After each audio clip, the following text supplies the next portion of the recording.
Gente, vamos falar sobre déficit de atenção. Hoje é o Dia Mundial de Alerta sobre esse transtorno. Converso sobre o assunto com a Deise Porto, que é presidente da Associação Catarinense de Psiquiatria. Oi, Deise, muito bom dia. Obrigada por ter aceitado o nosso convite. Bom dia, Márcia. Obrigada a você e a equipe pelo convite. Para a gente falar sobre um assunto tão importante que ainda é muito pouco falado, muito pouco conhecido e que ainda tem muito preconceito, né? Muito, como todos os transtornos mentais, psiquiátricos, ainda tem muito preconceito, estigma, se questiona a existência ou não, mas sem dúvida é um assunto importante e por isso merece esse dia de discussão para que as pessoas se conscientizem e saibam sobre ele, procurem tratamento, porque traz muito prejuízo para crianças, né? E para adultos também. Ele é genético? Quais são as causas do transtorno? O transtorno de déficit de atenção e hiperatividade ele tem uma base neurobiológica multifatorial, são vários fatores envolvidos, mas a genética é um dos mais importantes, sim. Então, é muito comum que a gente veja uma ocorrência alta na mesma família. Tem uma predisposição genética, mas existem outros fatores que contribuem para que a pessoa manifeste os sintomas ou não. Então, ele é multifatorial. Que fatores, por exemplo?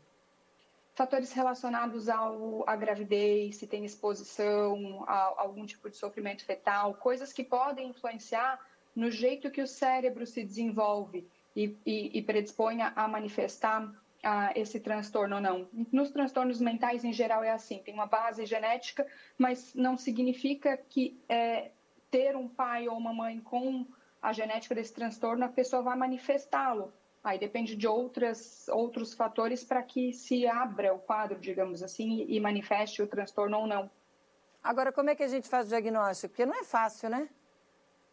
O diagnóstico para o especialista, ele não é difícil também, mas ele tem que ser muito cuidadoso. O que a gente tem que cuidar hoje é que a gente tem acesso a muita informação e as pessoas têm se autodiagnosticado, procurado escalas ou questionários na internet. Aí a gente precisa pontuar que o diagnóstico não é feito assim. O diagnóstico é feito pelo médico especialista, baseado em uma coleta muito detalhada da história de vida dessa pessoa, porque o TDAH é relacionado ao desenvolvimento cerebral, então os sintomas são presentes ao longo da vida, desde os primeiros anos. Avaliando essa história e os sintomas atuais, o médico até pode usar escalas para rastrear, para identificar alguns sintomas, mas ele vai integrar essa informação com a história e com uma avaliação detalhada.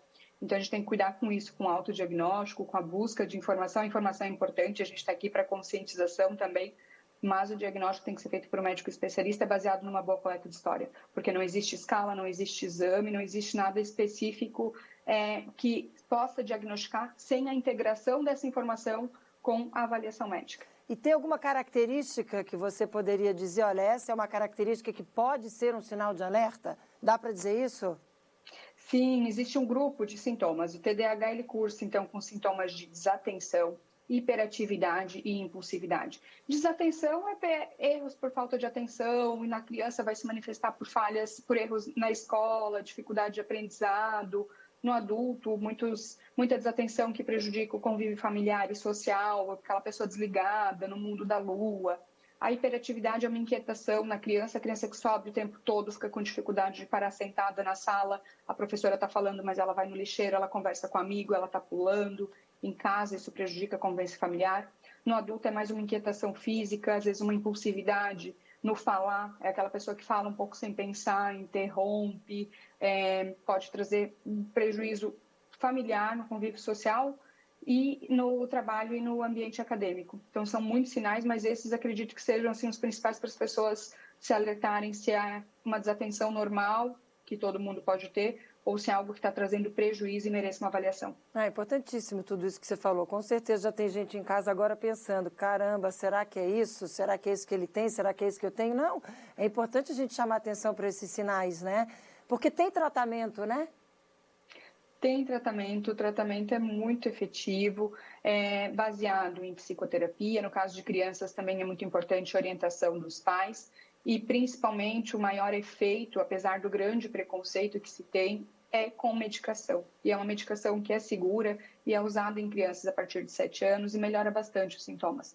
Então, muitas vezes os pais se preocupam em tratar o transtorno e dar medicação tão cedo, em talvez deixar o filho dependente de alguma coisa. E aí eu queria pontuar, Márcia, que o TDAH, por essa impulsividade e desatenção, cursa muito com prejuízo escolar e até evasão escolar. As crianças às vezes abandonam a escola, os adolescentes, e tem muito mais risco de gravidez precoce e uso de drogas.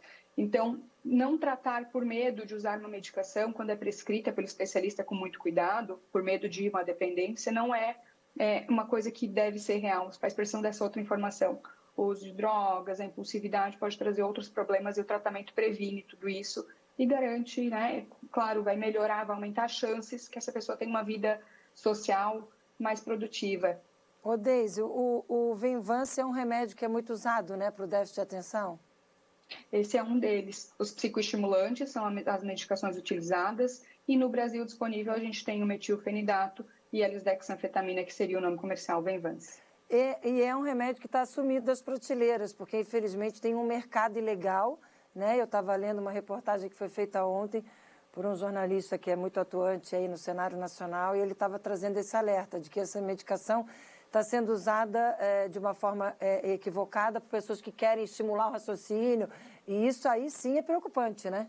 Com um grande risco, exatamente, isso que é preocupante, eu sempre bato nessa tecla, as pessoas falam muito do aumento da venda dos psicoestimulantes, que a gente estaria medicando demais as crianças, que a gente vai criar uma geração de robô. Esse não é o problema.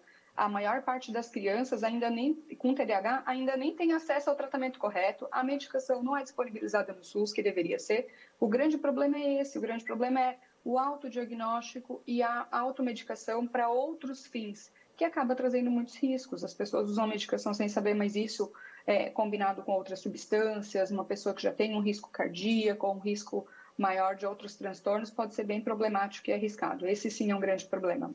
Tá aí, Deise Porto trazendo para a gente informações importantes nesse Dia Mundial de Conscientização sobre o déficit de atenção. Um transtorno que atinge 3% da população do mundo, pelo menos, né?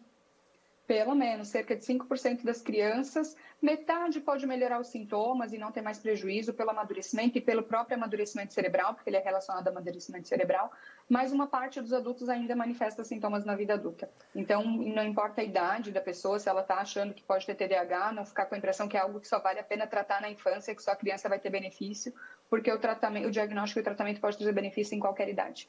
Importantíssimo alerta que ela traz para a gente. Obrigada, viu? Obrigada pela participação, pela entrevista. Ótimo dia, até uma próxima oportunidade. Muito obrigada, até mais. Um bom dia.